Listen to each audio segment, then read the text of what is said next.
Hello, my friends and fellow Americans. Today is November the 30th, year of our Lord, 2014. I hope you all had a great Thanksgiving. Thanksgiving is kind of what I want to talk about. Look, any of you that know me know that there is no greater joy in my life when it comes to non-participatory activities than the NFL. I love the NFL. I love watching football. A million years ago, I loved playing football. I love everything there is to love about the game.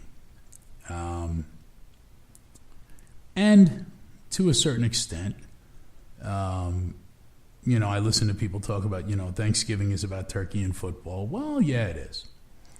Or at least that's what it's become. Thanksgiving originally started in this country as a day to set aside and be thankful for the earliest settlers in this country. They came to a barren, hostile land. They managed to make friends with the natives. The natives actually brought quite a bit of food to the original Thanksgiving table. They were friends back then. No one was worried about the color of someone's skin. I'm guessing the Puritans that landed here were probably a little concerned with the half-naked Indians running around, but, whatever. But it was a day to give thanks that they had made it through, a year, that they had enough food to last them through the winter. And here's part of the reason why I think the holiday has changed. Give thanks to whom? Oh, there's Skippy raising his head again. Yeah, that would be giving thanks to God. I think that's become a problem with a lot of people. I think as soon as you have any kind of overtones of any kind of belief in a higher power, they get all up on their high horse and they don't know what to do with themselves, I had a friend of mine that decided that he was going to become a worshiper of Lucifer. He was so just anti-God. It didn't work out too well for him. You see, he was a dyslexic, and he wound up worshiping Santa. So yeah, I think once you bring any kind of religious overtones to anything, there's a certain segment of the population that gets all indignant and offended. I love when they get offended for other people. That's just cooler than the other side of the pillow. Whatever class it is they're looking to protect or whatever, they're not smart enough to get offended for themselves. These do-gooders have to get offended for them. Now, I could be way out of line on this, but that's been my observation. And I find it just funny as all get out. So anyway, yeah, Thanksgiving. I think a lot of people don't spend enough time being thankful for what they have. I remember years ago, a guy once told me I was being a little selfish and I wanted what I wanted, and by gum, I better get it. And I remember him telling me, he said, there's a prayer that I say all the time. It's a simple prayer. You'll remember it. And he said, the prayer is, God, if I can't have what I want, please make me want what I have. And when you think about it, man, that's deep. That is really, really deep. It's something that actually has changed my life quite a bit. I don't have enough money to be able to buy the new Corvette, and that depresses me for a while until I realize that I've got a perfectly good running car. Well, all right, perfectly good may be a bit of an exaggeration, but I've got a car that runs pretty well. It's got heat for the wintertime. It's got air conditioning for the summertime. It's got tires. It's got a steering wheel. It works. It's not the best, but it works. It's certainly not driving around in the lap of luxury, and maybe I'll do something about that one of these days soon. But I got to be thankful for that, man. I have a way to get to classes. I have classes to get to, you know. I'm able to go to school. How many people would love to go to school and they're not able to? So, you know, I got to be thankful for these things. I have to not take these things for granted. I have to humble myself. And I don't think that makes anyone less of a person, you know. Humility, I think, actually makes them a better person. I think it was Kennedy. I could be wrong. I think it was JFK that said, a man is never so tall as when he stoops to help a child, or words to that effect. And I find that to be very, very true. The more humble I get, certainly the better person I become. Now, that doesn't mean that I let people walk all over me. We're not talking about that kind of humility. And we're not talking about false humility either, you know. If someone asked me, you know, I give you a great example. The other day in class, my professor kind of put me on the spot. And he asked me in front of the whole class, how many languages do you speak? And I really didn't know how to answer that. So I said, fluently? And he said, yeah. And I said, I speak 4. And I wasn't trying to be falsely modest. I was very lucky. I grew up, you know, in a family where people knew at least bits and pieces of languages, and sometimes quite a bit. I grew up in the greatest melting pot in the world. You know, I was lucky. But I felt a little, not embarrassed. I felt like he was trying to put me up on a pedestal or something, and that made me uncomfortable, because that's really not who I am. I share that with you because, you know, we have a special relationship, don't we? Yeah, I think that a lot of people suffer from a lack of humility. You know, it's all well and good to say, look, I get up and go to work every day. Yes, you do. No one's taking that away from you.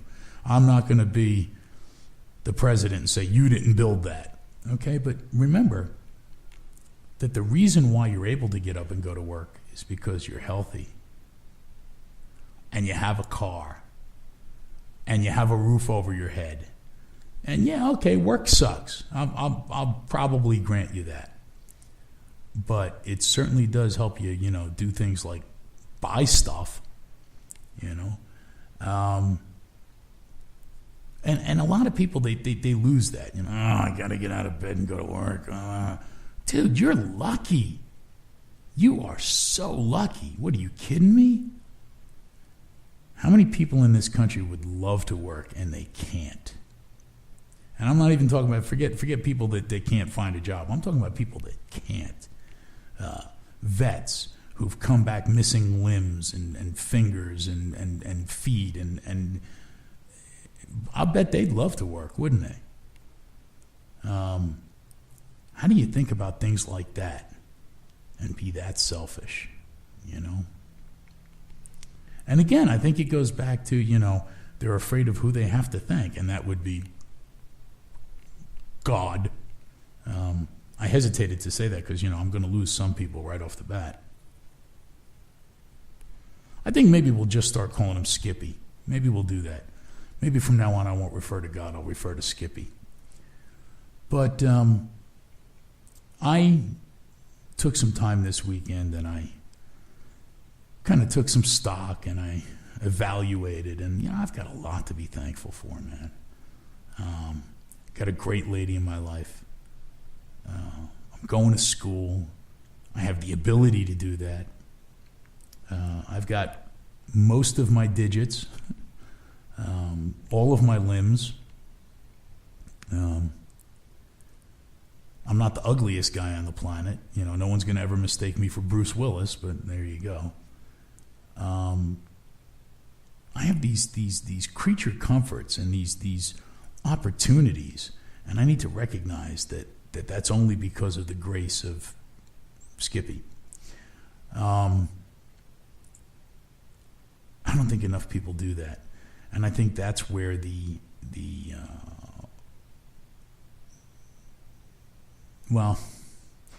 going to go there. I think there's a large portion of the public that holds life very cheaply. There was a discussion I was involved in this week about someone who had committed suicide.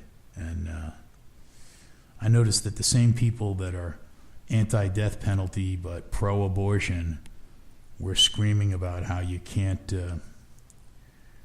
call people that commit suicide weak or cowards. It's an act of bravery, and I was dumbfounded. I don't get that. I think there's a large portion of the public that really has no regard for life. They like to talk, and they've certainly been brainwashed into, saying the right things about the right subjects. But good God, how do you? I don't know.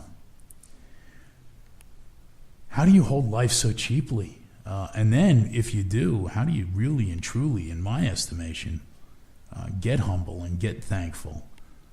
How can you be thankful when you just don't give a damn about what you're being thankful for? If you gave me a turnip, I wouldn't be very thankful. I wouldn't be able to be. I